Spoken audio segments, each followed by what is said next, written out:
أعوذ بالله من الشيطان الرجيم. بسم الله الرحمن الرحيم.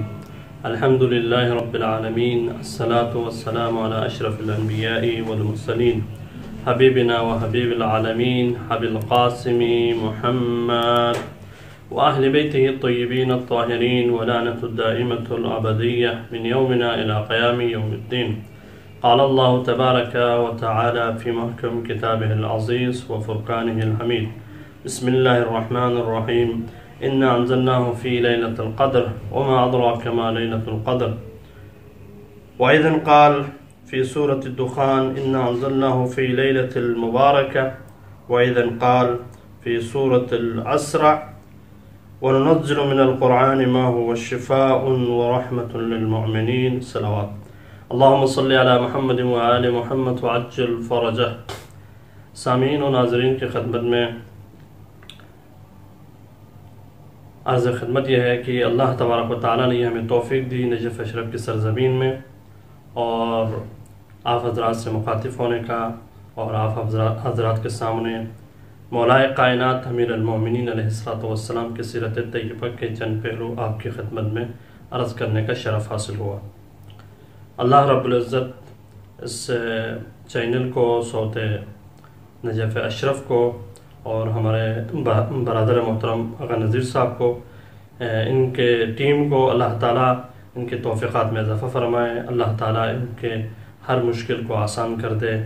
رب کائنات نے اس کو یہ شرف بخشا ہے کہ اہل بیت علیہ السلام کے پیغام کو پوری دنیا میں پہنچانے کے لیے اس نے اس چینل کا اہتمام کیا، اور میں بھی آپ سامعین و حاضرین اور سامعین و ناظرین کی خدمت میں عرض کر رہا ہوں کہ آپ بھی دعا کیجئے، ہم بھی آپ سب کے لیے دعا گو ہیں۔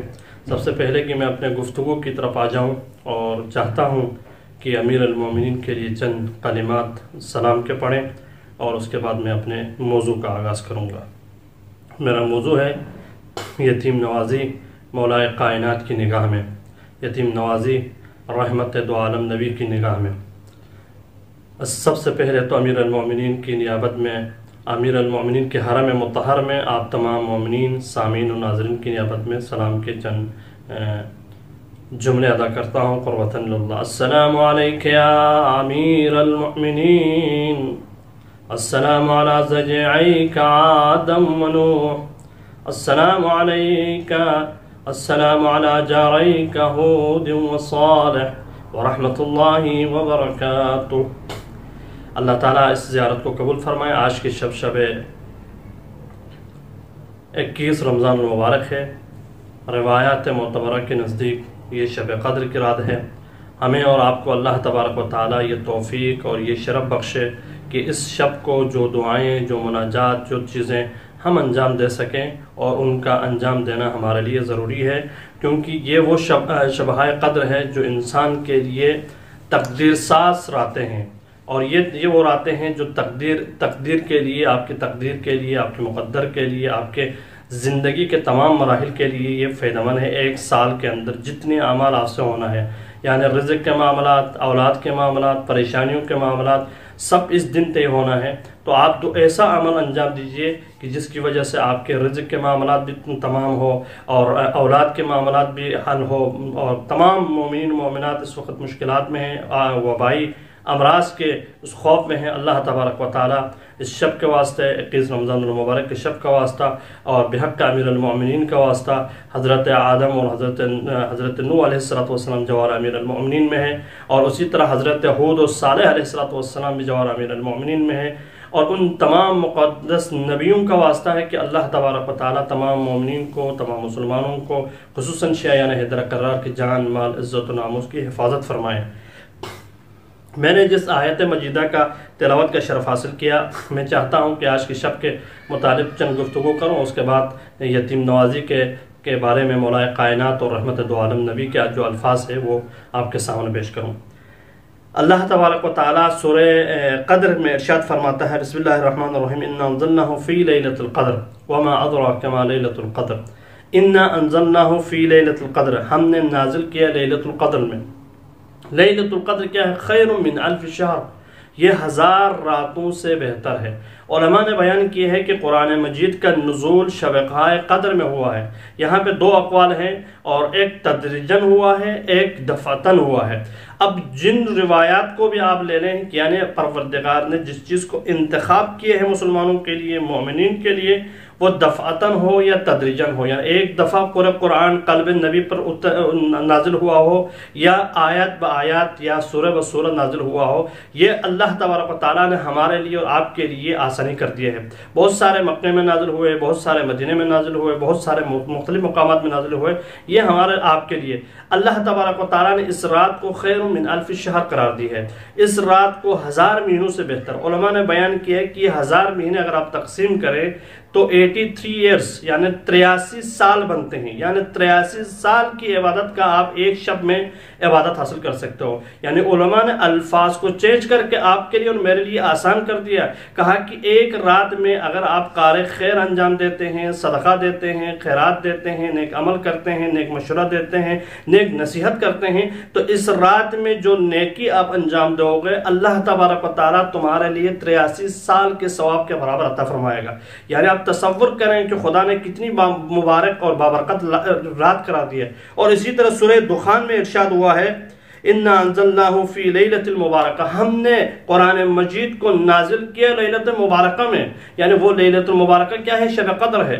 اب شب قدر کو تلاش کرنا علماء نے بیان کیا 19 کو تلاش کرو، 21 کو تلاش کرو اور 23 کو تلاش کرو۔ ایک قول مشہور کے مطابق 27 رمضان کا بھی حکم ہوا ہے کہ 27 رمضان کو بھی آپ شب قدر کے طور پہ اس کو مناؤ، اس میں عبادت کرو۔ اللہ تبارک و تعالیٰ نے ان شب قدر کے اندر تمہارے لیے اور میرے لیے یہ ایک نصیحت قرار دی ہے، کیونکہ ہم ان شب قدر کے اندر اگر رموز پروردگار، لطف پروردگار، کرامت پروردگار کو لینا چاہیں تو ہم لے سکتے ہیں۔ لہٰذا ایسا عمل انجام دے دیں ان شب قدر کے اندر جو صلہ رحمی کے لیے باعث افتخار بنے، آپ کے پڑوسیوں کے لیے باعث افتخار بنے، آپ کے عزیزوں کے لیے باعث افتخار بنے، آپ کے ملک کے لیے باعث افتخار بنے، آپ کی قوم کے لیے باعث افتخار بنے، آپ کے عزیزوں کے لیے باعث افتخار بنے۔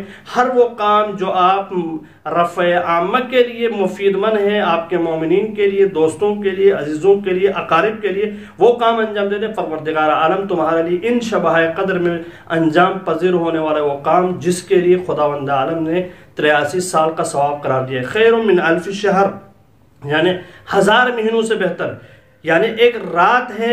آپ اگر عام الفاظ میں کہوں کہ رات کا مقابلہ دن سے ہوتا ہے، یعنی رات کا ایک حصہ ہے، دن کا ایک حصہ ہے، یعنی 24 گھنٹے سے ایک دن بنتا ہے۔ یعنی جب 24 گھنٹے سے ایک دن بنا ہے تو آپ 24 گھنٹوں کو جب جمع کریں گے تو مہینے میں 30 دن بنتے ہیں۔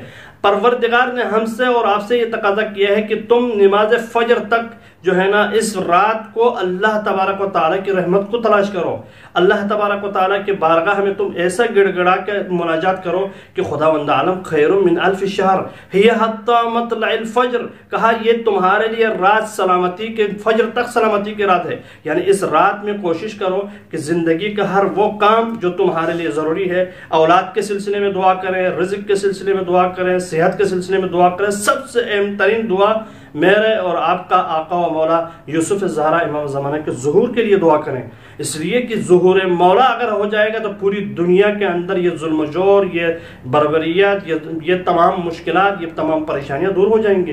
نہیں معلوم کہ آج کے اس شب مولا کس جگہ میں تشریف ہے، مکہ میں ہے، مدینہ میں ہے، یا سامرہ میں ہے، قازمین میں ہے، مشہد مقدس میں ہے، یا نجف اشرف کی سرزمین میں ہے۔ نجف اشرف کی سرزمین اس وقت میں اور آپ کے لیے میں سامعین اور ناظرین کے لیے بتانا چاہتا ہوں کہ اس وقت غم کا ایک فضا ہے، آپ تصور نہیں کر سکتے ہیں۔ لوگ چاہتے ہیں کہ امیر المومنین کے حرم میں آئے ہیں، لوگ چاہتے ہیں کہ امیر المومنین سے متوسل ہو۔ وہ مومنین اور مومنات گزشتہ سال ہمارے ساتھ شب قدر انجام دینے کے لیے کربلا میں موجود تھے، وہ مومنین نجف اشرف میں ہمارے ساتھ موجود تھے، کوفہ میں، مسجد کوفہ میں ہم اعمال انجام دے رہے تھے گزشتہ سال۔ لیکن آج اس وقت جو وبا کی وجہ سے آ نہیں سکتے، ان کے دلوں میں تمنا موجود ہے کہ مولا اگر ہم آتے وہاں پہ اس جگہ میں تو ہم اعمال انجام دے سکتے تھے۔ دعا کریں کہ اللہ تبارک و تعالیٰ اس مصیبت کو ہٹائے اور پھر سے آپ کے لیے زیارت کا یہ عظیم دروازہ کھلے اور پھر سے آپ اپنے مولا کے پاس آ کے اپنی درخواستوں کو، اپنی امیدوں کو بتوسل اہل بیت علیہ السلام خداوند عالم کی بارگاہ میں مستجاب کرائیں۔ یہ میں اور آپ کے لیے بہت ضروری ہے۔ اور رب کائنات نے دوسری آیت مجیدہ میں ارشاد فرمایا، وہ کیا ہے؟ وَنُنَزِّلُ مِنَ الْقُرْآنِ، ہم نے قرآن کی میں سے نازل، یعنی ہم نے قرآن میں سے نازل کیا، مَا هُوَ شِفَاءٌ وَرَحْمَةٌ لِلْمُؤْمِنِينَ، اور اس قرآن میں سے جو نازل کیا شفا ہے، رحمت ہے مومنین کے لیے۔ یعنی قرآن میں سے بعض آیات ایسی ہیں جو مومنین کے ساتھ مخصوص ہیں، یعنی اس کے بعد وَنُنَزِّلُ مِنَ الْقُرْآنِ مَا هُوَ شِفَاءٌ وَرَحْمَةٌ لِلْمُؤْمِنِينَ وَلَا يَزِيدُ الظَّالِمِينَ إِلَّا خَسَارًا، مومنین کے لیے رحمت ہے، مومنین کے لیے شفا ہے، اور یہی چیز جو ہے ظالمین کے لیے کیا ہے؟ خسارہ اور رسوائی کے سوا کچھ نہیں ہے۔ ہمیں آج کے دن، آج کی شب 21 ماہ مبارک رمضان، اللہ تبارک و تعالیٰ کے ساتھ متمسک ہونے کی ضرورت ہے، اللہ سے توسل کرنے کی ضرورت ہے، اللہ سے ارتباط کرنے کی ضرورت ہے۔ لہٰذا یہ وہ چیزیں ہیں جو اہل بیت علیہ السلام کی سیرت سے ملتا ہے۔ اور امیر المؤمنین علی ابن ابی طالب علیہ السلام کی زندگی کو سمجھنا ہے تو ہمیں اور آپ کے لیے بہترین عمل کیا ہے؟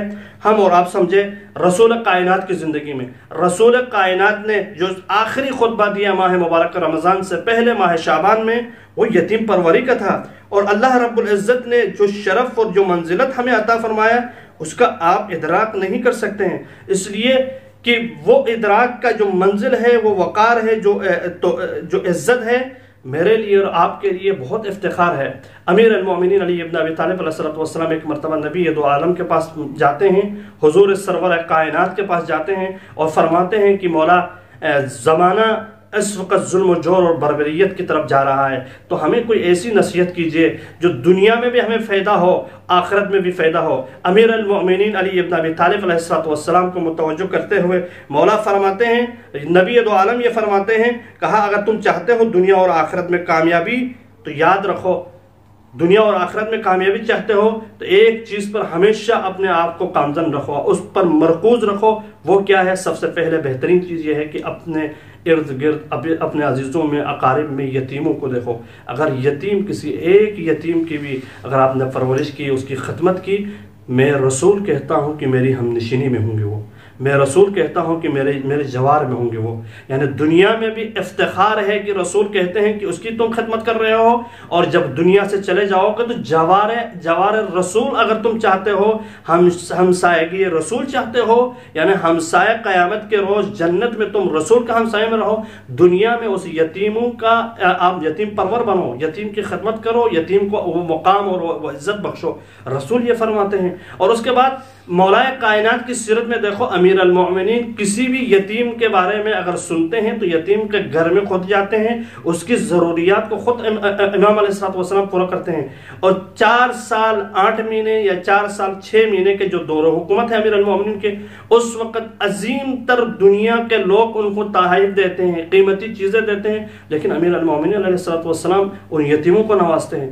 آپ تصور کریں کہ دنیا کا بہترین چیز جو ہے نشیت ہے، آج کے زمانے میں بھی ہے اور اس زمانے میں بھی تھا، اس زمانے میں تو نایاب تھا، اس زمانے میں تو اللہ تبارک و تعالیٰ نے فراوانی کے ساتھ یہ نعمت دیا ہے، اور اللہ کے بارگاہ میں ہمیں شکر ادا کرنا چاہیے کہ جتنی نعمتیں اللہ نے اس دور میں دی ہیں، ایسی نعمتیں کسی دور میں نصیب نہیں ہوئی ہیں۔ اور جب وہ شید مولا کے پاس پہنچا، یمن سے کسی شخص نے شید بھیجا مولا کی خدمت میں، مولا نے اس شید کو یتیموں میں تقسیم کیا، اور لوگ یہ تصور کرنے لگے کہ اے کاش کہ ہمیں بھی یہ، ہمارے گھروں میں بھی اگر اس طرح کی نوازش، اس طرح کا کرم نوازی ہوتی تو یعنی وہ افتخار کرتے تھے، اور یتیم یہ کہتے تھے کہ ہمارے لیے سب کچھ امیر المومنین ہے، اسی لیے کیونکہ پیغمبر اکرم نے فرمایا یا علی، میں اور آپ اس امت کے 2 باپ ہیں، انا و علی ابوین هذه الامه، میں اور علی 2 باپ ہیں۔ جب باپ اپنے بیٹوں کے لیے شفقت اس طرح کرتا ہے، جو اپنی تمام چیزیں ان اولاد کے خاطر ہوتا ہے، تمام وہ چیزیں جو اولاد کے خاطر ہوتے ہیں، اسی لیے نبی کو فخر حاصل تھا۔ اگر کوئی شخص ایک یتیم کی پرورش کرے گا، کوئی شخص ایک یتیم کی خدمت کرے گا، کوئی کوئی شخص ایک یتیم کی دیکھ بھال کرے گا، میں نبی ضامن ہوں کہ اس کے لیے بروز قیامت میرے ہمسائیگی میں ہوگا، میرے ہم نشینی میں ہوگا۔ اسی لیے امیر المومنین ہر وقت یتیم کی خدمت کرتے تھے۔ عزیزان، میں اور آپ کے لیے آج کا یہ پہلا درس ہے، اور اللہ رب العزت نے یہ توفیق بخشی کہ اس چینل کے ذریعے سے سامعین اور ناظرین تک یہ ایک بہترین پیغام جائے، اس لیے کہ امیر المومنین اپنی زندگی میں امیر المومنین اپنی زندگی کے بعد امام حسن اور امام حسین کو بھی وصیت کیا، اللہ فی الحتام، آپ جب دنیا سے جاتے ہوئے کہا کہ آپ نماز کی پابندی کرنا اے میرے بیٹے حسن، دنیا سے جاتے ہوئے یہ فرمایا کہ اپنے ارد گرد اگر کسی یتیم کو پاؤ تو اس کی خدمت ضرور کرنا۔ امیر المومنین کے دور حکومت میں یہ دنیا کے لیے ایک بہترین حکومت، نمونہ عمل حکومت تھی۔ امیر المومنین نے فرمایا میرے دور حکومت میں اگر اس شہر میں یا میرے جہاں تک میری حکومت کا دائرہ ہے، اگر کسی کے پاس لباس نہیں ہے تو اس کا ضامن علی ہے، اگر کسی کے پاس گھر نہیں ہے تو اس کا ضامن علی ہے، اگر کسی کے بدن میں کوئی لباس نہیں ہے تو اس کا ضامن علی ہے، اگر کسی کے گھر میں کھانا نہیں ہے تو اس کا ضامن علی ہے۔ وہ علی فرماتے ہیں کہ یتیم کی خدمت کرے، لیکن جب وقت آخر جب آیا ہے امیر المومنین کے لیے، بس عزیزوں یہ وقت آخر وہ تھا جب امیر المومنین علی ابن ابی طالب علیہ السلام کے لیے ایک طبیب کو بلایا گیا کہ طبیب تشخیص کرے گا کہ مولا کو کس قسم کا زخم لگا ہے، آیا مولا کے یہ زخم ٹھیک ہو سکتا ہے یا نہیں ہو سکتے۔ جب ایک مرتبہ طبیب آیا، پھیپھڑا منگوایا گیا، جب اس پھیپھڑے کے ذریعے سے معلوم کیا تو اس وقت وہ طبیب کہتا ہے کہ مولا اس موت میں، اس لمحے میں، اس زخم میں آپ کو چھٹکارا تو مل نہیں سکتا، اس لیے کہ آپ بچ نہیں سکتے، کیونکہ اس کا جو زہر کا اثر ہے وہ اگر شہر کوفہ میں، مدینہ یا کوفہ میں اگر لوگوں میں تقسیم کیا جاتا تو ہر کوفے والے سب پر یہ زہر اثر کرتا۔ اس زہر نے آپ کے جسم کو اس طرح ختم کیا ہے کہ آپ کے ہر ذرہ تک جو ہے نا اس زہر نے اپنا اثر چھوڑا ہے۔ مولا اپنی وصیتیں تمام کیجئے۔ ہاں اس میں ایک لمحہ، ایک وقت ایسا ہو سکتا ہے کہ اس میں کچھ تاخیر ہو سکتی ہے، آپ دودھ کا زیادہ استعمال کریں۔ جب یہ خبر کوفہ میں پھیلا ہے تو وہاں کے یتیموں نے چھوٹے چھوٹے کٹوروں میں دودھ لے کر آئے ہیں، کہا جب تک ہمیں دودھ چاہیے تھا، لباس چاہیے تھا، گھر چاہیے تھا، امیر المومنین نے ہمیں عطا کیا ہے۔ جب امیر المومنین آج زخمی ہے، آج مریض ہے، امیر المومنین کو دودھ کی ضرورت ہے تو کوفے کے یتیم دودھ لے کر آئے ہیں، کہا مولا ہم سے دودھ لیجئے۔ جب مولا امام حسن کو معلوم ہوا، کہا کہ یتیمان کوفہ نے آپ کے لیے دودھ لے کر آئے ہیں۔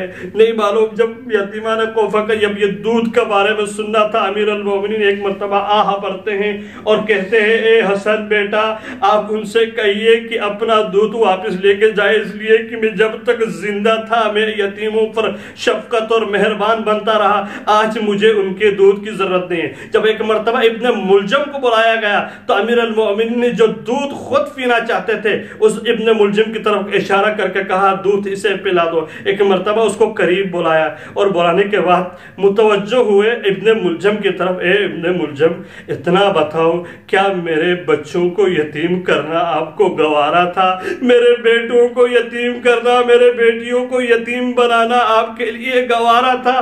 جب امیر المومنین اس کی طرف مولا کی طرف متوجہ ہو کے وہیں ابن ملجم لعنتی یہ کہتا ہے کہ مولا مجھ سے غلطی ہو گئی۔ اب اقرار بھی کرتے امیر المومنین نے امام حسن کو بلایا، کہا کہ بیٹا اگر میں زندہ رہا تو میں اس کا انتقام خود لوں گا، میں ضربت لگاؤں گا وہی ضربت جو مجھ پر وار کیا ہے۔ اگر میں زندہ نہیں رہا، لمحہ زندگی نے مجھے موقع نہیں دیا تو بیٹا حسن اتنا لگانا جتنا اس نے مجھ پر وار کیا تھا، اس سے زیادہ کرنا نہیں۔